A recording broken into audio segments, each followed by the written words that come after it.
And Bonds hits one high. It's a deep. It is out of here. 7:56. Bonds stands alone. Now Booker with Tucker on him. Throws it up for 8. Shot blocked by Antetokounmpo. What a block from Giannis. 17 seconds from Game 7 or from championship number 6. Jordan, open, Chicago with the lead. Minute remaining. And they're putting Curry in the pick and roll, trying to get him on Irving. Irving and Curry, one-on-one. Irving puts it up. It's good. Kyrie Irving from downtown. We're sending it in, Jerome. That's for damn sure. Yes. What is up, everybody? Welcome to Taproom Sports Podcast. I am your host, Jordan Stacks on Stacks Last. Joined with my guy, Mr. Aaron Kidd. We have a very special guest tonight, Joey Cheese from the Foreidiots Podcast on Foreidiots Sports. Joey, welcome to the podcast, man. Great to have you on. How you doing? What up, boys? What's up, Cheese? What up, man? Yeah, nice to be here. I appreciate the invite. Always nice shooting the shit, especially when it's with friends. So ready to have a good show and ready to find some winners. Oh, man. That's right. We are definitely ready to find some winners this weekend.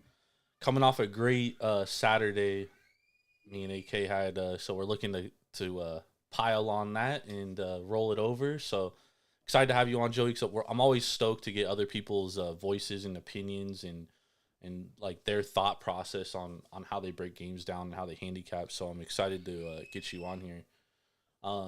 Before we hop into the games we're going to talk about and preview and break down, I do want to ask you like about your thoughts. We're 4 weeks into the season, if you count week 0, right?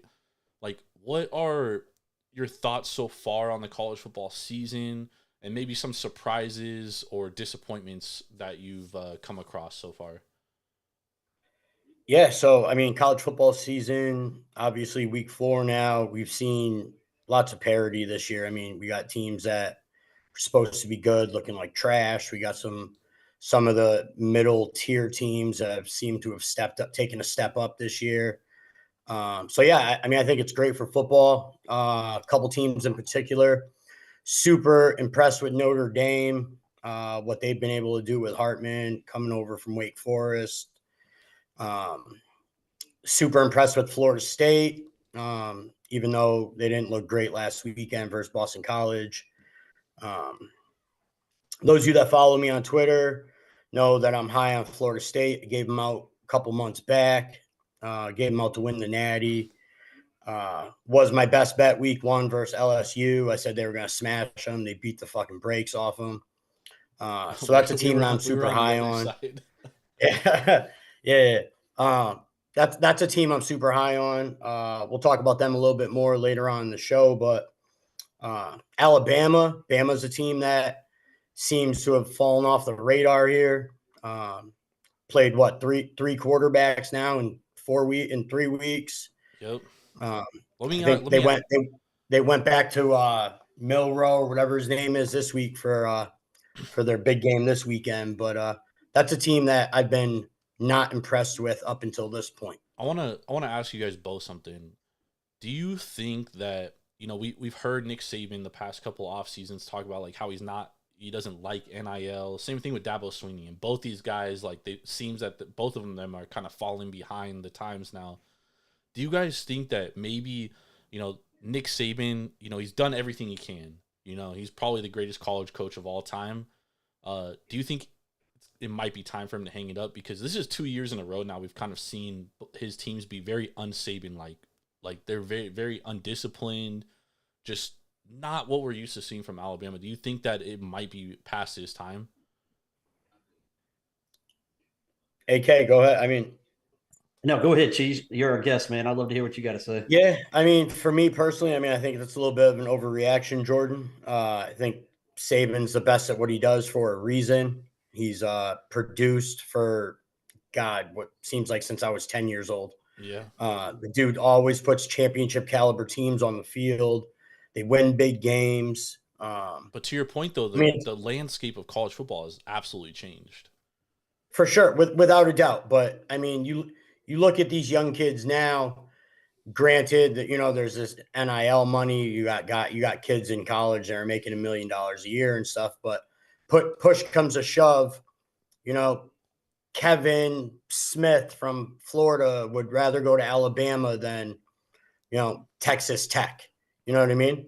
Like he still gets the big recruits. The name Alabama is enough at this point still.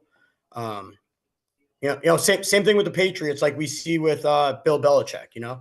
The team gets the respect they get because of who their coach is, regardless of what's on the field.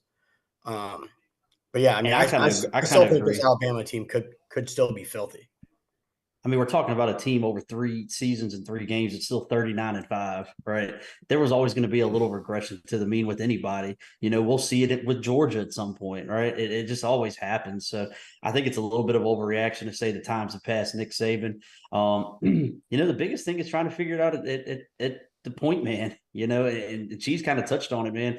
Who would have ever thought we'd be sitting here saying, oh, Alabama's got, the Tua and Jalen, like that kind of happened a couple of years ago, but 3 quarterbacks in 3 games, right? Kind of sounds unheard of. So I think once he figures out the point, man, I think you still see Alabama. We're still talking about a team that a couple of years ago went 13-0 and just dominated, the college football playoff. So, but that's kind of my point. And because, you take away those quarterbacks, and where did he recruit those quarterbacks from? He recruited them from the West Coast. Now all those top West Coast quarterbacks are staying on the West Coast because they're immediately becoming starters, like Dante Moore at UCLA, right? Jalen Rashada. These guys they're not willing to sit behind because they want to go in and immediately play and immediately make that money and then jump to the NFL in 2 years.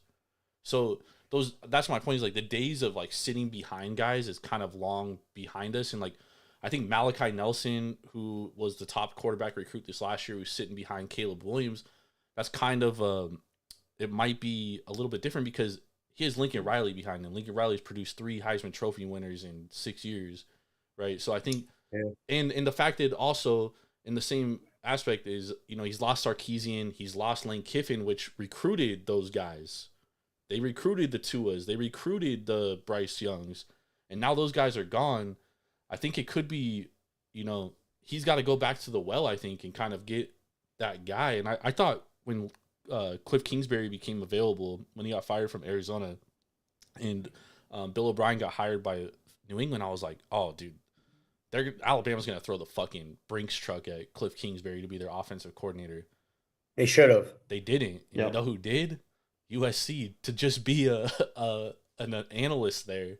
He's getting paid head coach money to just help Lincoln Riley on the offensive side. And I don't know what the answer is for Nick Saban, but I do think that the landscape of college football is changing. And I think we're seeing guys like Saban, the Jimbo Fishers of the world. Like Jimbo finally gave up play calling and went and hired Bobby Petrino to go call plays. Not that it's helping, but he finally gave it up, right? And then Dabo is like, our NIL is, what do you call it? The I think the game is possibly passed up Debo for sure. Yeah, I agree with Dabo, Debo, whatever the fuck you want to call him. I agree with that. And we all like college basketball here. I think all 3 of us, our main sport is probably college hoops too. And it's kind of similar to when Coach K finally went to the one and dones. Remember Duke was like struggling for a handful of years, and then finally he was like, fuck it, I'm going to go the one and done route. He started getting those one and dones, and he started competing for national championships again. That's where I think Nick Saban kind of has to go back to the well a little bit. Back on Alabama for a minute. Let's not forget that you could take Alabama's entire second string and make a team that probably goes 8-4 in the SEC. Let's not forget that. But this year, this year, I don't think that's saying much. The SEC is really down this year. SEC's definitely been down, but I mean, you got an entire backup squad on Alabama that probably walks into any locker room in the country outside of Georgia, Florida State, like a couple of teams, and walks right onto the field and starts. So I'm a West And guys, Coast. let's not overreact off of the South Florida game. Like they kind of treated that game. I was Cheese. I don't know if it was you. Someone tweeted out the other day that Alabama treated South Florida as another spring game. Probably. You know, they were. But I mean, these are games let's before not AK overreact that, off of one. You know, these are games before that Nick Saban would win 60-10. I agree, but I still agree with Cheese that they have so much depth, man. Like if their backups were to go to my team, which is the University of Virginia, UVA would actually probably win some games, right? It'd actually be fucking nice. But you know, I don't buy into the Nick Saban's done talk. I don't buy into it. I'm not saying he's done. I'm saying that like I think the game is like getting. I think the landscape is just getting past him, and like it might be like he's done all he can. Like what does he have left to prove? That's my point. Is like, you know, going back a few years ago, you know, who was that high school coach from Georgia? He came out and with audio of people from Georgia and Alabama saying, "Where do you want me to drop the money off?" The NCAA does nothing about it, right? Like that's the thing is like they've been paying players since before paying players was popular. Whether anyone wants to way before paying players was popular, before, and no one wants to admit it. But the biggest talent pools in America is South Florida and Los Angeles, California. And once those West Coast recruits start staying home in the West Coast, which they're doing now, and now that Dion's in Colorado, you can expect more of them to stay on the West Coast. That's the thing. I don't know, Jordan. Those boys in Texas might want to have a word with you. You're right. Texas is another spot, but California still reigns supreme. Yeah, yeah, for sure. It's California, Texas, and Florida. Like without a doubt, is like where all the talent. A lot of the talent's coming from. And now you're going to see like those talent, like the Texas guys are going to stay in Texas. You know, the California guys are going to stay on the West Coast, and Seattle, Washington is another good talent area that no one even knows about. But I just think with NIL is because now these other schools, like the University of Washington, for example, like they can tell those Seattle kids, you don't need to go sit for 2 years behind, a 5-star recruit at Alabama. You can come right here, play right away, and make $1 million. Right. Let's not forget though, kids leave the West Coast because they want to go somewhere. They want to go win a championship. You know, there's honestly, I don't think there's one. I know you're big on this USC team. I know you're big on this USC team, but I'm telling you, there is not a team on the West Coast that could win the national championship this year. Joey, aside from Alabama, who has the most national championships in the history of college football? I knew that was coming. Yeah. I knew it. I was waiting for it on fucking cue. That's like when Yankee fans are like, we have 20 rings. Like, yeah, your last one was in like 03. Stop it. Or 04. Like, go sit down. Actually 2009, Joey, because I am a Yankee fan. Whatever it was. Yeah. And to be honest, like I'm a USC guy, dude, and like USC's downfall was the fact that they couldn't keep guys from LA at USC. That was their biggest downfall. And now that they can, that's what changes everything. So you're going to see a lot of changes. I mean, this USC team just refuses to play defense. It's going to be their downfall, without a doubt. I don't care how many points you could score. Defense wins championships. We all know that. I will fight that with you tooth and nail until I'm blue in the face. I think in today's game, you got to play. USC team can't stop. No, they can't stop a nosebleed. All right, when we're playing for a national championship, I'm gonna cut this audio and I'm gonna replay it. Look, tell you what, you win the national championship, you got a deal. I'll come on your show and fucking apologize.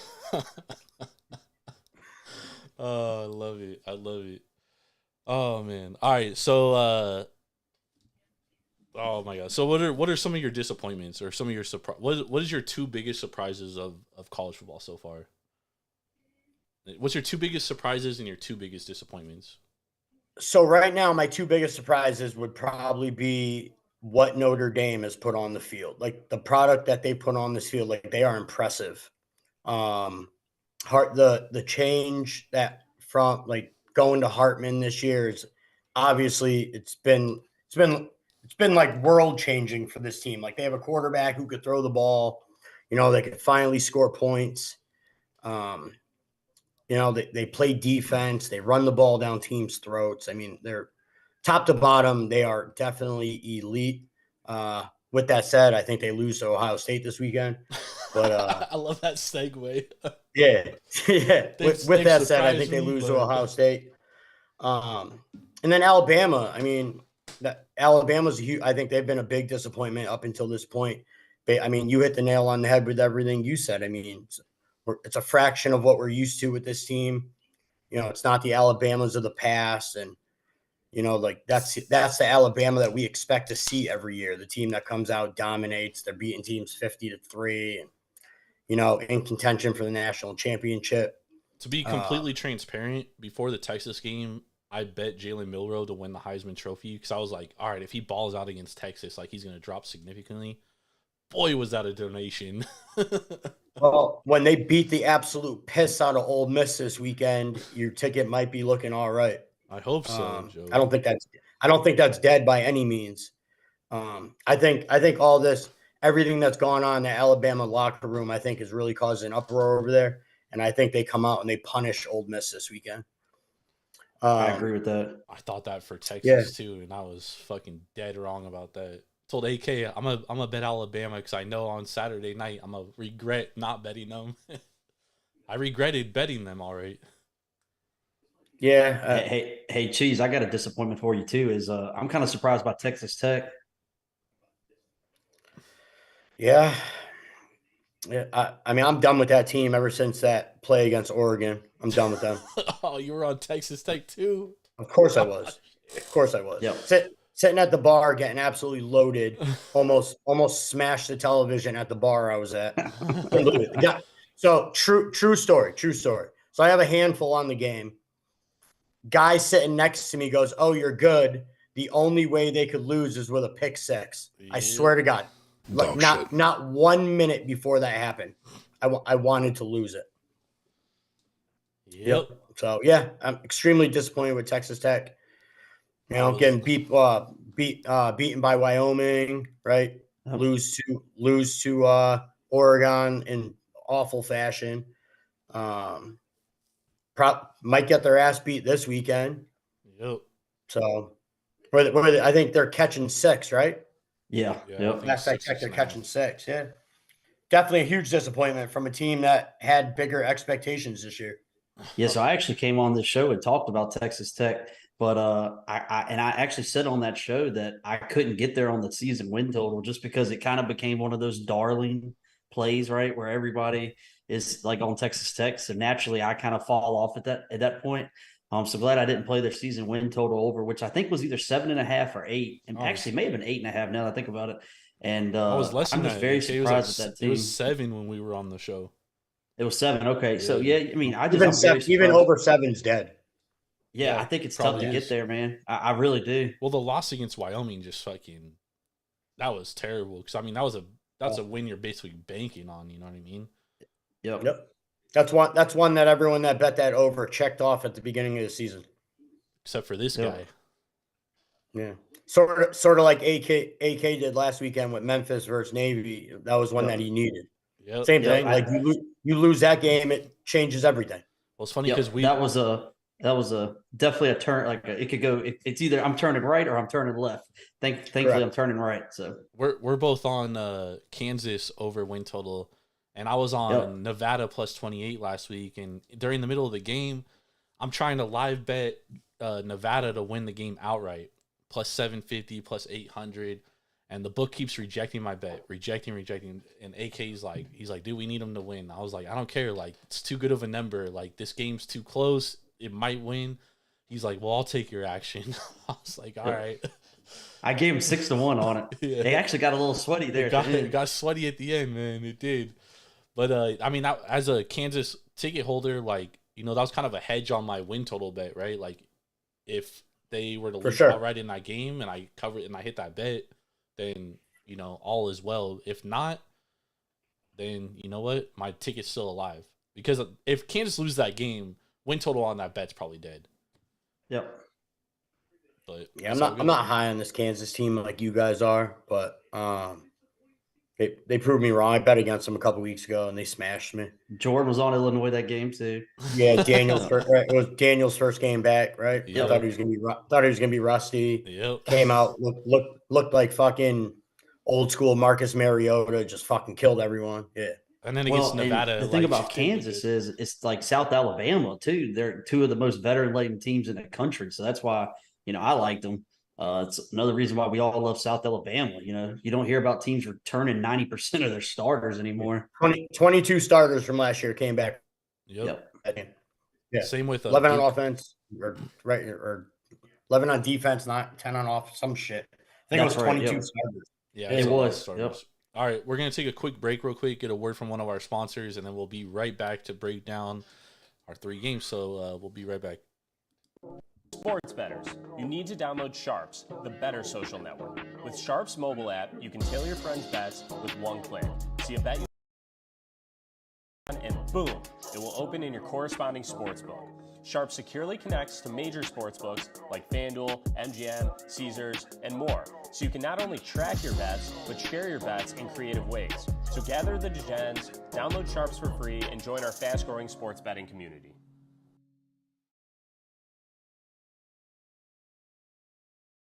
All right, we're back. Welcome back, everybody. Thank you. Make sure to go to Sharps, download Sharps app to your iPhone, Android, Pixel device. Track your bets, become a better. It's the best way to become a more disciplined bettor, because you know what you're good at, you know what you're bad at, you know what you need to work at, or what you probably shouldn't bet at all if you continue to lose at that. So download Sharps app and follow us.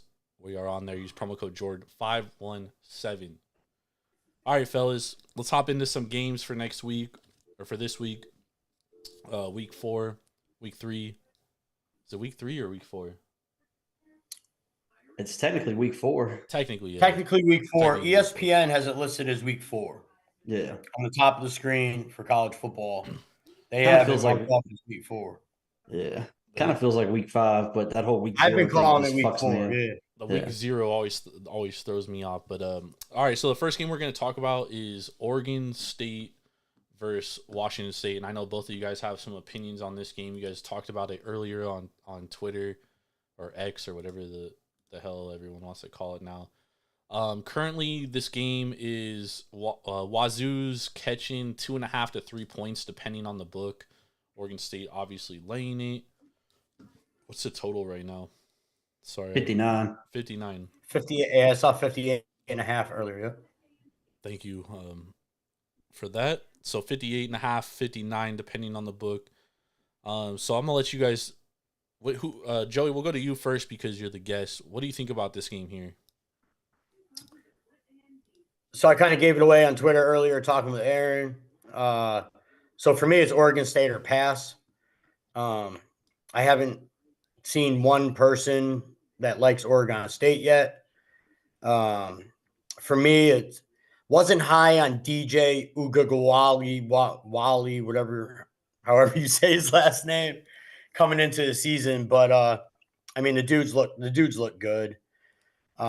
Aaron responded to a tweet earlier and threw some good stats out there that I really liked. Beavers are 9-1 against the spread their last 10 games going back to last season. Didn't like the fact that I saw that Wazoo owns them in this matchup going back the last 10 years. I believe Wazoo's 8-2 straight up in this series, but I take that with a grain of salt. This Oregon State team is the number one defense in the Pac-12. I think they have the defense that could stop Wazoo from marching up and down the field. Damian Martinez, the running back for Oregon State, is absolutely filthy. Dude's averaging 8.5 rushing yards per attempt this season. Those numbers are probably unsustainable, but either way, that he is absolutely filthy. This Oregon State team, they've only allowed 1 sack on the season, so their O-line is, protecting the quarterback. I like Oregon State in this spot, and I think they win convincingly. Yeah, I agree, Jordan. So, Cheese kind of knocked it out of the park there, but I watched every second of that Oregon State Washington State game last year. I was on Oregon State, and Oregon State won that game barely passing for 100 yards, right? They ran it down Washington State's throat. Ward threw for 300 yards, but the team put up 10 points, right? And Oregon State did that by running the ball. They ran the ball for 203 yards. They had over 5 yards per play rushing. And Washington State couldn't stop them. And that's the same Oregon State team that it is this year with a lot better quarterback. I think, as Cheese said, Martinez is one of the better running backs in the Pac-12.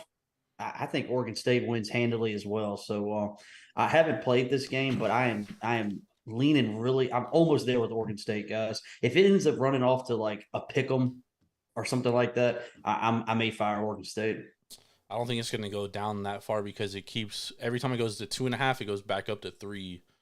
So I think, and there's always a reason for that, right? Like, some guy on Twitter earlier was like, "What do you like?" He's like, "I'm learning how to try to read lines and things like that." Like, I looked at that. My buddy Jake, good dude. And, and I made that game a pick 'em, right? Just kind of where I was at, and then I see the line, I'm like, oh, you know what that means, and then add the fact that I scroll Twitter and all I see is someone's best bet is Washington State +3, right? It kind of all correlates, guys. I totally agree. I think they end up a square home dog this weekend. Yep. My only thing is that, Oregon State, who do they play the week after this? Utah. Yeah. Welcome to Spank Odds. Oops, sorry about that. Yeah. And who does Wazoo have on deck? UCLA? Nah, Wazoo they have a bye week next week. Mm-hmm. What was I looking at? They have UCLA next, but they have a bye week first, and then they get UCLA. Oh, I got you. Yeah, which I think does benefit them. And on the flip side, Wazoo's way more battle tested, dude. Way more battle tested. Oregon State's coming off wins against San Jose State, UC Davis, and San Diego State. And I'm a Mountain West guy, and I'll be the first to tell you, San Diego State is dog shit this year. That is a fucking terrible football team. Terrible football team. I'm not ready to say that yet. I still think their defense is pretty good. Nah, it's not. AK, I watched this. This is not a good team. And on the flip side, Washington State beat Wisconsin, a team that I predicted to go to the Big Ten championship.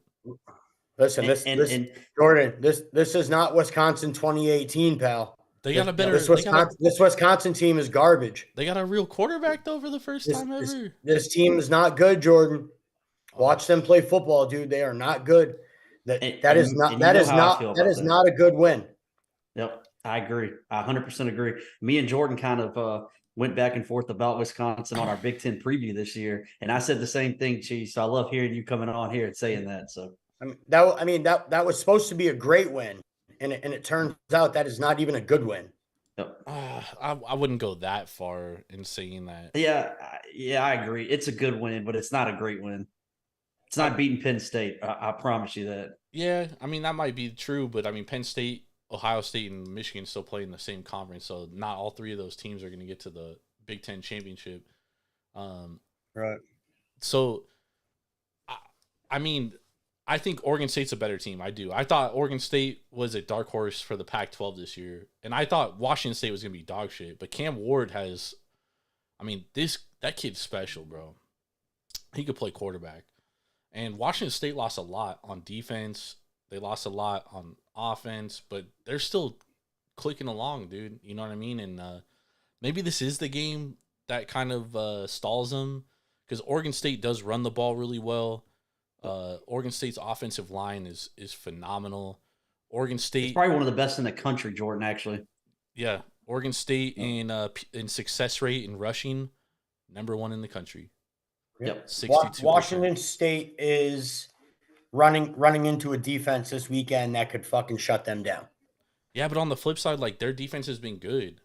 You know what I mean? Their defense against the rush, against success rate, 49th in the country, PPA 20th in the country. So I mean, this is a team that can stop the run. And on the flip side, like, Washington State, they're really good in passing. Guess where Oregon State struggles? Against the pass. 125th in the country or the 47th in the country in success. Washington State gets limited possessions this weekend, and I think that's what ultimately decides this game. Probably. You're probably right.